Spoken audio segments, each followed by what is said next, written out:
Welcome to the Elk Season Podcast, Season 3, Episode 15. 16. Is it episode 16? Episode 16. There was a debate earlier on whether or not it was episode 17, but we didn't do, 2 weeks ago, we didn't do it because we didn't have enough content. Are you sure? I don't think either one of us ever said episode 17. Well, Is it 16 now, though? it's 16. Okay. We'll just go with 16. All right, we'll start over. It's time. It's fine. We don't need to start over. We'll just keep it rolling. It's a podcast. Nobody cares. Right? So anyways, we are the Chambers Brothers. My name's Harold. I'm David. And tonight on the Elk Season Podcast. Wolf hunting class. You got an update for me. Thank you. Yeah. Yes. And we also have the Big Bad Bears. Big Bad Bears in Idaho. Yes. Like there's a lot of stories on bears. Not much on elk this week. Sorry, spoiler alert. But CWD in Texas. I came across a story yesterday that makes my brain hurt. I'm quite interested in this. Yeah, so we'll get to that and probably a lot more. Okay. Tonight or today or right now on the Elk Season Podcast. I'm not giving you hand gestures like you're doing good. I'm on camera. Need a guy on the side with cue cards. All right, where are we starting? Wolf hunting class. Wolf hunting class. Tell me about wolves. I can't tell you how happy I am to see that there is a wolf hunting class being advertised to me on Facebook. That means there's a wolf hunting class being advertised. It's more than just us that understand the importance of predator management. If you love hunting elk, you should support hunting wolves. If not, hunt wolves yourself. You should at least support hunting wolves or be excited when you see a class like this. This is an actual wolf hunting class, and so I need to take it. We have the privilege of being active participants in active wildlife management. So ultimately, predator management is wildlife management. But something popped in my head while you were talking, and it's like, would you rather see a hunter who gets to go out and harvest an animal that he deems a trophy, like whether it's a wolf or an elk or a bear, or would you like to see your local fish and game department cull 20 of them at a time? Yeah, because that's what, or they're going to just go do it because there's nothing else in play. So I think, to me, it seems a little bit easier on the system for us to kind of participate. It's exactly how they had to do it in Yellowstone. When they created Yellowstone National Park, they said, this is a great place. It's beautiful. Let's keep everything except the wolves. Yeah, how'd that go? They got rid of the wolves, and they had to wholesale slaughter, cull thousands upon thousands of elk. Now, that doesn't mean the ecosystem in Yellowstone is more balanced because the wolves are back. But outside of Yellowstone Park, the balance is different because you also have humans hunting elk. Right. And so the wolves are our competition and the elk are our prey. And so we want more elk. We need to hunt wolves. And I'm glad to see it advertised. I hope a lot of people take the class. I will look into it more and we will talk about it more in future episodes of the Elk Season Podcast. But be an active participant in conservation, in active wildlife management. Be a part of the conversation as an active member rather than a reactive one. Yeah. Right? So, I actually forgot something in our headlines, and I'm going to go there right now. Do it. Bomb drop. There's a headline here about the lone wolverine of the Wallowas. Oh, that's right. That's right. Take it away.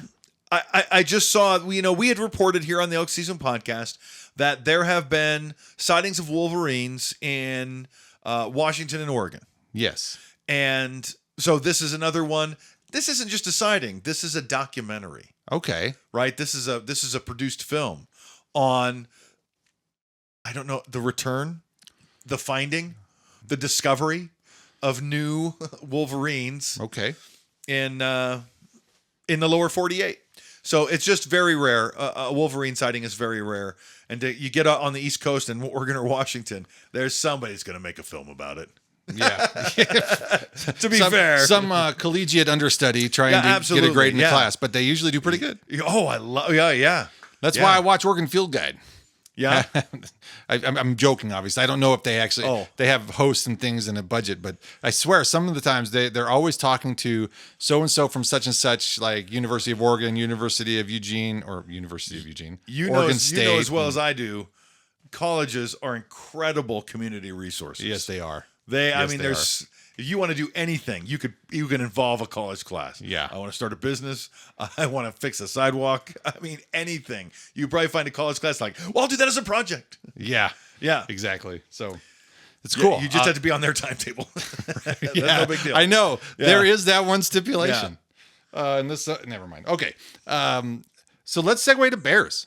Got a lot of bears. So let me start this off, and then we'll go downhill and talk reality. Okay. And I don't want to say reality. There is a TikTok TikTok trend right now where you ask a girl, would you rather be in the woods with a bear or a man?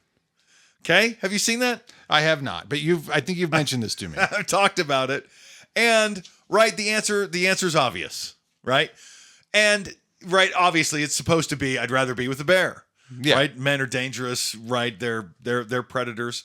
And so now we have bear attacks happening and women commenting. Okay. Like maybe you were wearing something a little too seductive for the bear.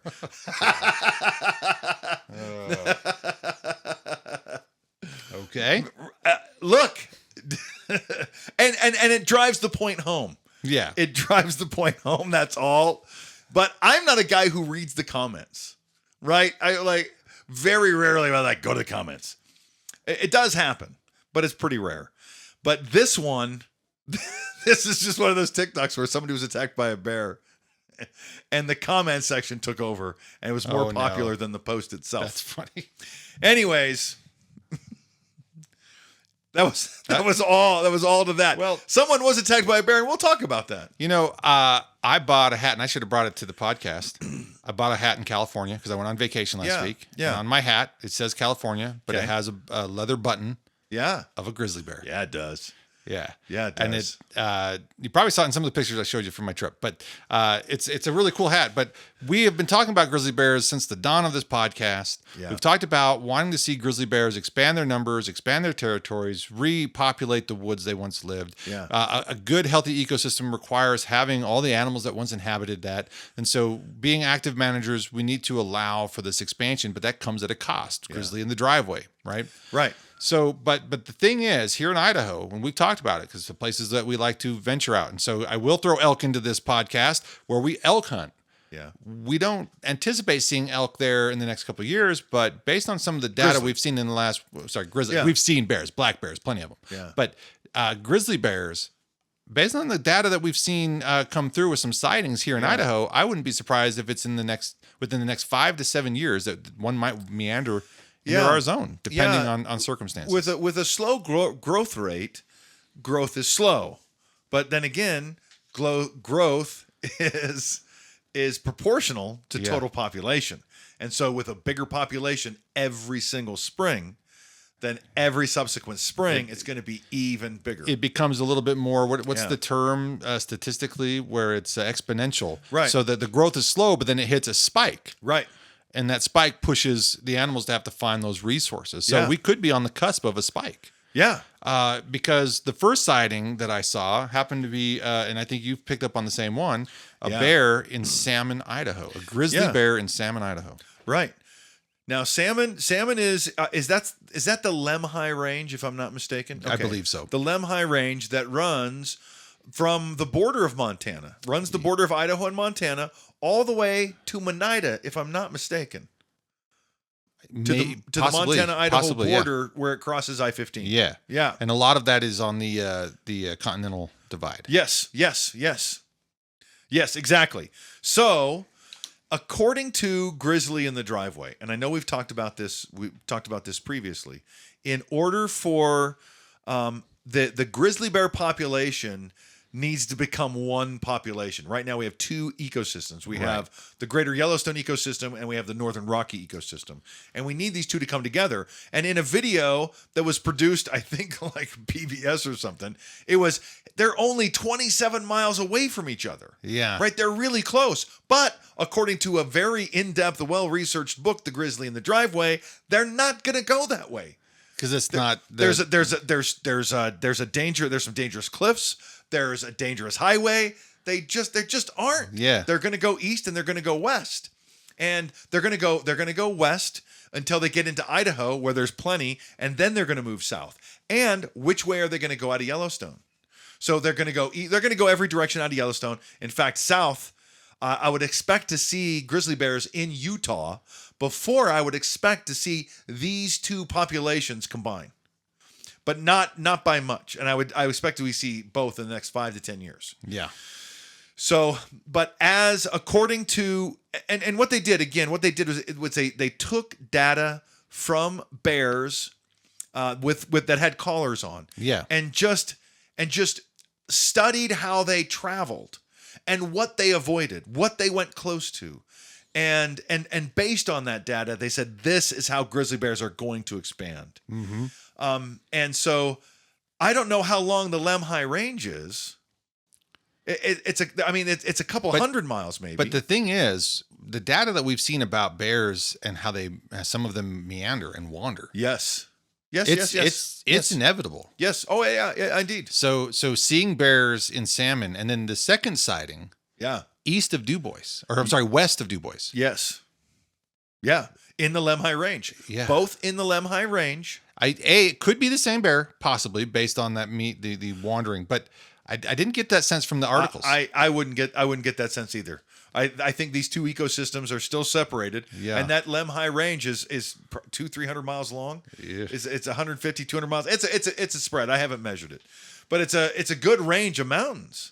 And in case you're not sure where Du Bois is, folks. So salmon is central northern Idaho, and Du Bois is eastern Idaho, just on the outside of the greater Yellowstone area. Yeah. So near a place called, the sand dunes out there. I forget, St. Anthony sand dunes are nearby, things like that. So, Island Park. Yeah, Island Park. Spencer, Idaho. Island Park is probably an area more people would be familiar with. Yeah, hearing about. So, but we're talking. Find that highway that goes from Montana down to Utah and go west of that near Du Bois. That's where the sighting occurred. I think that's rad. It's significant. Yeah, and we figured, and what's great is we talked before. Yeah, this is how it's going to happen. Yep, they're not going to meet north to south from one ecosystem to the other. Yeah, they're going to meet. They're going to swoop around because of that book. It's not I didn't make the guess. I just read a book. But we're owning it. Yeah, but it's incredible. It's fun to watch animals have the opportunity to be reestablished. Yeah, it is. Even if they're dangerous. Yeah.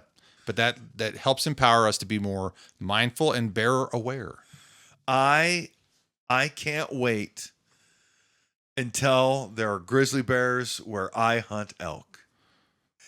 And I'm a whole 100% okay with there not being grizzly bears where I hunt elk. Me too. 100% okay with it. It's a really it's a tough one. I like saying, and I do say it a lot on the Elk Season channel, up there amongst the grizzlies and the bears, at grizzlies and the wolves, 9,000 feet in the Rockies amongst the grizzlies and the wolves. I'm not amongst the grizzlies. I mean, I've seen them, but I'm in the truck. So, speaking of hunting in a place that might have grizzlies, we've talked about it in various ways, and you once packed a sidearm. Yeah. But we also packed bear spray.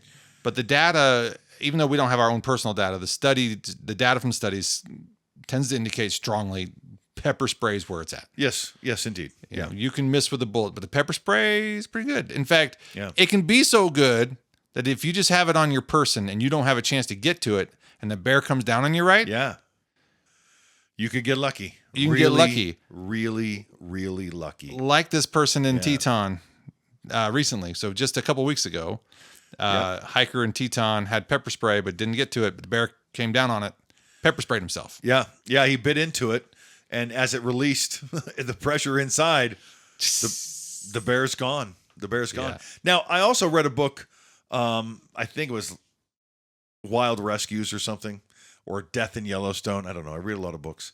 But of people misunderstanding how to use pepper spray. Yeah. They were spraying their tents to keep the bears out. They were spraying themselves. Oh, goodness. They were spraying themselves. And say what you want about that's just seasoning for the grizzly bear, but guess what? It's seasoning for the grizzly bear. It doesn't bother the bear if it's not aerosolized. Yeah. If it's still in the liquid oil form, which it is inside that canister, they will intentionally break it open and lick it out of there. Wow. Because they need the sodium. Wow. Yeah. So it has to be aerosolized. The bear, it was kind of a lucky chance then that it was pressurized the way it was. Yeah. Yeah, because if you bit it on the bottom, only oil would come out. Yeah. If you bite it up on the top and puncture it, then the gases come out. In a weird side note, before we left for California, we stayed in Boise on Memorial Day. Yeah. We went to the mall, and we were coming back to an escalator to kind of meander out of there, and there was security guards like, "You can't walk here. Go around the other way." And I was like, "Oh, somebody made a mess." I said, "Oh, somebody got sick." And then I came around as we're going down the escalator. It dawned on me. One of the guards' pepper spray bottles had popped open and it was like all over the floor. I don't know if he had sprayed somebody or if it got punctured or what. Oh. There was no detail or story, but I realized because it didn't look like somebody had lost their lunch. It looked more too liquidy for that. Yeah. And I was like, oh, and I saw one of the security people. He had a canister and he went over to the garbage and he was like washing his hands off. Like he had it, he was messing with it and it like popped off or something. So I was like, oh, crazy. Usually if it comes out in an aerosol form, you got to clear the building. Yeah. So in this, they didn't have to. I was looking for the smell, but it clearly like something popped and it drained. Yeah. Wow. So, yeah, crazy. On a side note, we also went to a place up there in Meridian called Shields, which is like a glorified Sportsman's Warehouse Cabela's. Oh, okay. Yeah. They have anything and everything sports. Is that the place where it used to be Cabela's? No. Right across from the mall? Cabela's is still there. Oh, is it really? Yeah. Wow. Shields is in Meridian, and it's huge. They have a live Ferris wheel inside. Okay. It's not necessary. I know. But I know. I always thought when I first went to Cabela's, because growing up in Montana, we didn't have sportsman stores. No. We had, oh my gosh. Walmart, Kmart, maybe? No. I can't remember the name of it now. Shame on me. Bob Ward and Sons. Now it's just Bob Ward's in Helena. Okay. Bob Ward's. But all we had was Bob Ward's. But I knew what you could get because Cabela's sent out magazines. Oh, They did a lot of mail order business. Because a lot of people that buy hunting and stuff don't live in big cities. My introduction to Cabela's was through the magazine. Yes, yeah. And so I always dreamed of all the things I would want to buy when I went to Cabela's. I think the first time I went there was with you. Probably. And I'm like, I don't feel like buying anything. It's not that great. They're all kind of gimmicky. Yeah, it's just a lot of merchandise, stuff. Yeah, it is. So sell. Throw a Ferris wheel in there. Yeah. Get people excited, I guess. Get your kids in there. But it's $1 ride. It's still fun. I would still go. Yeah. Oh, yeah. We walked through the entire store and just it's 2 stories and. Oh wow. Yeah, it's intense. Yeah. But again, we didn't buy anything. Yeah. Just kind of there to. The Cabela's is almost like going to a zoo. Yeah. Well, there's so many live animals and. They have the fish. The fish. Yeah. They don't have a fish tank. Well, sorry, that's a lie.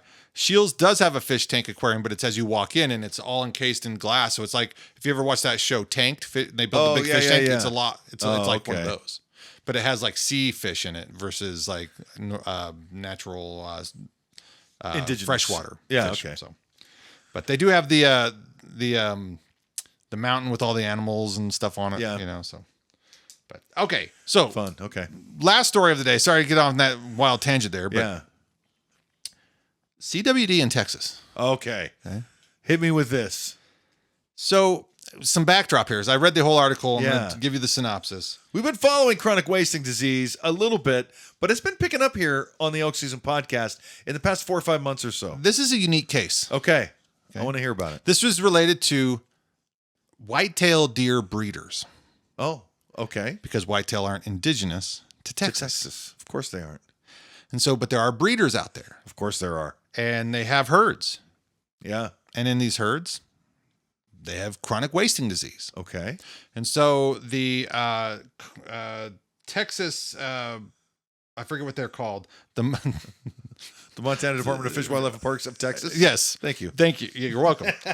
So they get involved, and they apparently are talking to this guy, hey, you have CWD in your herd. Yeah. This is an invasive species, and we want to work with you to take care of this. And the rancher's like, no, leave me alone. This is my herd, whatever. Yeah. And he's kind of being Texan about it? Yeah. Gotcha. And so Texas authorities get the warrants to cull his entire herd. Oh, wow. Because they are all infected. Oh, wow. 90% of his herd had CWD. Oh, wow. So 249 whitetails. Wow. Now according to this this ranch, I guess it's a ranch that has all these animals, and it took them like 2 years to do this. I'm sure. Because it's a huge ranch. Yeah. And you can come down there and it's not a canned hunt, but you're buying the opportunity to kill a big buck. Yeah. So it's one of those situations, but it's semi-natural. No, it's a canned hunt. It's not. I'm not like, if that's a thing, that's your thing. I don't agree with it, but if that's your thing and it's allowed and it's not illegal, fine. But if you're going to have a disease that we don't know much about, yeah, but you're not going to work with the officials on it. But here's what grinds me about this whole story. Okay, I get it that so the rancher in the article, again, I'm reading an article. Some of this may have been skewed for the article. I don't know. So I don't want to pick too hard on the rancher. I don't want to pick too hard on the Department of Fish and Wildlife, whatever, from Texas. But I will say that the rancher came across as a little bit conspiracy theorist driven in terms of they're just trying to run private breeders out of business. Okay. That was his stance, and they've come in here and they planted this. I don't even believe it's CWD. Right. That was what he was portrayed as. Right. But so that bothered me a little bit. But what bothered me with Texas is that you have an isolated herd. You have a disease we don't know enough about that you could actually say, let's study this. Yeah. But maybe they tried that and the rancher said no. But it grinds me, like you had 250 animals. Yeah. And what could we have learned about this thing that we don't know much about? But wow. Anyway, 10 years of breeding those deer. I do feel bad for the rancher in that, this is something he set out to do and he dreamt about it. And he goes, I can't believe I grew bucks so big. And there was a process to it. So with all due respect to him, but at the same time, it's kind of like, wow, where does CWD come from? I just feel like there was a missed opportunity to learn something about CWD. I agree. You have an isolated population. That's perfect for what we were talking about earlier. College students. Who are working on much bigger degrees. But you have to have agreement on all sides. And you do. You need cooperation. It takes cooperation. But that's a lost opportunity. It's just one of those things. That's a bummer. I was almost mad at Texas, but then when I kept reading and I saw the disagreements, I'm like, Texas finally just gave up and said, this is what we have to do. Yeah. Because it's for the betterment of the environment, but it still feels like a lost opportunity. So. Yeah. Well, it's definitely a lost opportunity, but.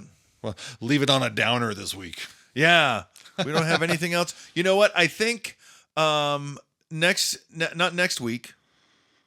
No, not next week. We're going hiking, right? Next weekend. Is that next weekend? The 15th. Yeah, it is. It's 10 days away. Oh crap. Okay. It's that's also Father's Day weekend. I can't be gone on Sunday. Oh. Do you want to do a Friday night camp out and hike on Saturday? Can we do that? Sorry, we're having this conversation live on the podcast. No, that's okay. That's okay. Yeah, I totally. That's great. Because I've lost track of time with this vacation I just went on. That's okay. I was too. And I'm like, oh, geez, I can't believe I just booked that. But so let's plan on going up on Friday, have a good hike on Saturday, get some cameras up, and do our thing. But I wanted to say, why don't we do the podcast in the truck on the way up? Okay. And so that will be the next Elk Season podcast. We'll put something together before we hit the road. We can hit it, on the highway part of the road instead of the dirt road. So, hey, you got to give us credit for trying. Yeah. And then and your son's coming with us? I think so. Okay. As long as he's feeling okay. He's been kind of down. And I've been without a vehicle for almost a month. I haven't told you this. I'll tell you this. I'll tell you more after the podcast because that's not really podcast material. But all right, we'll see you next time. Cheers. Goodbye.